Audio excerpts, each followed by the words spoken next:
देखिए, जब हम इलेक्ट्रिकल के अंदर सीरीज और पैरेलल के कॉम्बिनेशंस पढ़ते हैं तो उसके अंदर रेजिस्टेंस का भी सीरीज और पैरेलल के कॉम्बिनेशन होते हैं, जो कि आज हम स्टडी करेंगे।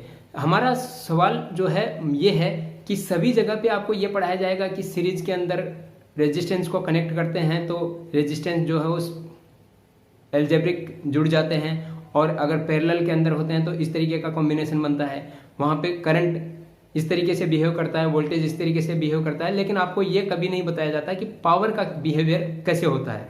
ठीक है, तो हम जो जानेंगे वो यही जानेंगे कि सीरीज कनेक्शन और पैरेलल कनेक्शन के अंदर पावर किस तरीके से बिहेव करता है, यानी कि सीरीज में पावर जुड़ता है या फिर पैरेलल में पावर जुड़ता है या किस तरीके से बिहेव करता है। देखिए, सबसे पहले हम शुरू करते हैं पैरेलल कनेक्शन से। तो रेजिस्टेंस के हम पैरेलल कनेक्शन देखते हैं। तो पैरेलल का मतलब ये होता है कि सभी जो रेजिस्टेंस है, जैसे ये हमारा एक रेजिस्टेंस है, इसकी ये वाला सिरा और ये वाला सिरा दूसरे रेजिस्टेंस के इस वाले सिरे से इस तरीके से जुड़ा है और इस तरीके से जुड़ा है, और ये हमारा R3 रेजिस्टेंस है, इस तरीके से जुड़े हुए हैं। यानी कि सभी जो रेजिस्टेंस है उनका ए सिरा एक जगह पे जुड़ता है और बी सिरा एक जगह पे जुड़ता है। तो इस तरीके का जो कॉम्बिनेशन होता है उसको हम पैरेलल कनेक्शन कहते हैं। देखिए, पैरेलल कनेक्शन के अंदर जो है हमारा जो अप्लाइड वोल्टेज है वो है हमारा V।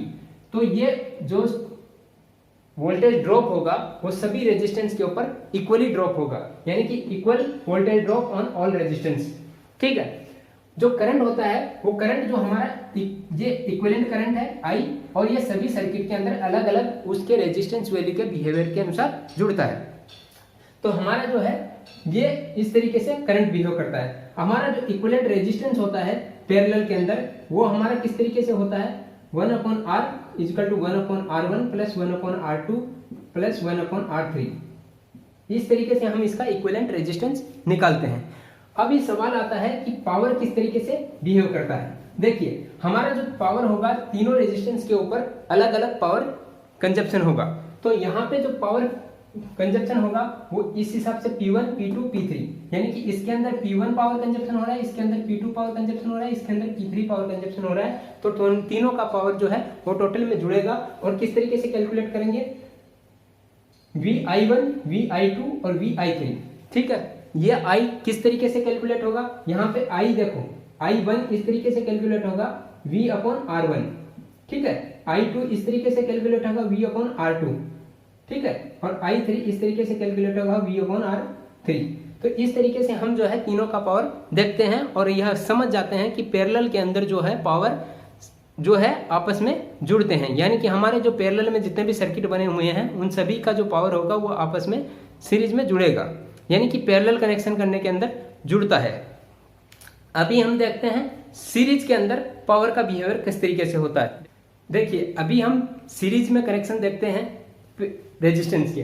देखिए, सीरीज में कनेक्शन इस तरीके से होते हैं कि जैसे मान लीजिए हमारा R1 रेजिस्टेंस है, ये हमारा R2 रेजिस्टेंस है, ये हमारा R3 रेजिस्टेंस है। तो सीरीज में कॉम्बिनेशन तब माना जाएगा जब एक R1 रेजिस्टेंस का दूसरा सिरा R2 रेजिस्टेंस के पहले सिरे से, R2 रेजिस्टेंस का दूसरा सिरा R3 रेजिस्टेंस के पहले सिरे से जुड़ा होता है। ठीक है, तो इनके ऊपर अगर हम V वोल्टेज अप्लाई करते हैं तो यह V वोल्टेज तीनों रेजिस्टेंस के ऊपर अलग अलग वोल्टेज ड्रॉप दिखाता है।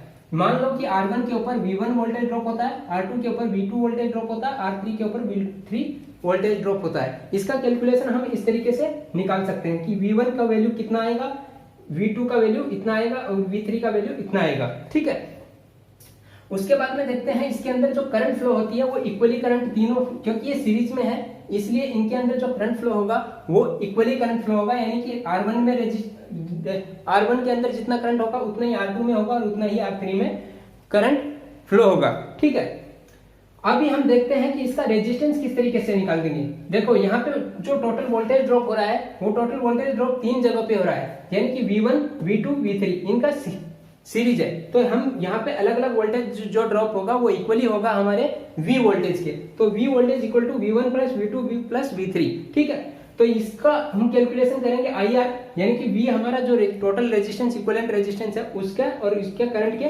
गुणनफल के बराबर होगा। तो इस तरीके से हम जो है IR निकाल सकते हैं और रेजिस्टेंस R जो निकाल सकते हैं इस तरीके से।